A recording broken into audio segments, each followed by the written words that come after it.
첫 소식입니다. 이재명 경기도지사가 국정감사에서 경기도 분도에 대해 반대 의견을 분명히 했습니다.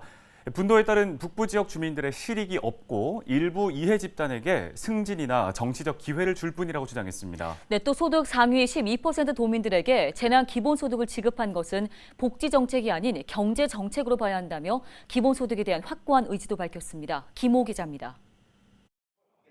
더불어민주당 오형환 의원은 낙후된 경기 북부 발전을 위해 SOC 예산 투입과 정책 예산 가점을 주는 방안 등은 깨진 독에 물 붓는 수준에 지나지 않는다고 주장했습니다.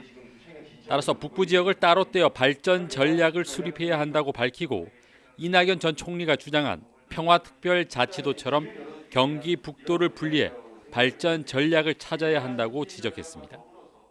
경기도는 또 국가 차원에서는 이 수도권이라는 이름으로 더 이상 과밀화되는 것을 이제는 벗어나기 위해서라도 북부 지역도 따로 떼어내서 이 분도를 하고 그 접경 지역에 맞는 발전 전략을 좀 이제는 수립해야 되지 않나 생각하는데, 이에 대해 이재명 도지사는 분도로 경기 남부의 재정이 끊기면 북부 지역은 오히려 재정이 악화된다고 주장했습니다. 또 경기도 분도에 따라 8천억 원의 교부세가 필요하지만 재정 부족으로 다른 지방 정부의 교부세를 나눠야 한다며 저항이 클 것이라고 밝혔습니다. 결국 분도에 따른 혜택은 승진이나 정치적 기회를 가질 수 있는 일부 공무원 이외에는 없다고 덧붙였습니다.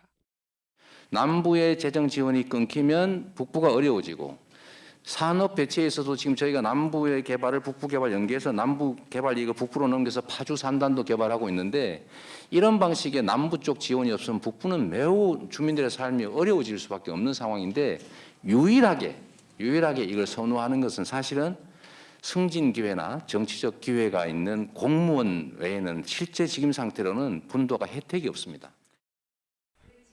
소득 상위 12% 도민에게 지급한 경기도 3차 재난지원금에 대한 질의도 이어졌습니다. 재난 시기에 재정을 더 많이 써야 된다는 건 적극 찬성입니다. 하지만 팬데믹 초기라면 몰라도 지금은 아주 구체적인 피해 집단이 나타나고 있는 상황인데, 소득 상위 12%에다가 돈을 더 쓰는 것에 대해서 그게 최선의 선택이었을까? 만약에 어려운 사람을 돕는 복지 정책이라면 가난한 사람을 더 많이 지원하는 게 맞다. 그러나 경제 정책이거나 다른 목표의 정책이라면 그 반사적 혜택은 모두가 누리는 게 맞다.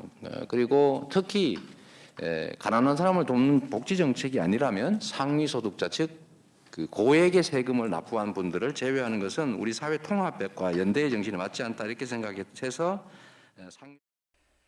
경기도의 대표적인 복지 정책 가운데 하나인 청년 수당에 대해서는 청년들에게 꿈과 기회를 주기 위해 도입했다고 밝혔습니다.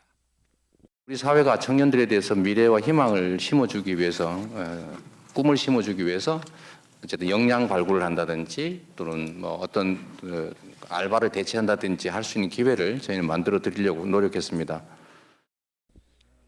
이 밖에 논쟁이 되고 있는 이 지사의 대표적인 경제 정책인 기본소득에 대해서는 65세 이상 모두에게 월 20만 원씩 지급하겠다는 박근혜 대통령의 공약이 있었고, 이는 노인 기본소득 형태로 시행되고 있다며 이해 관계를 떠나 기본소득 같은 제도를 신속히 도입해 국민의 삶을 더욱 윤택하게 만들겠다고 밝혔습니다. 헬로티비 뉴스 김호입니다.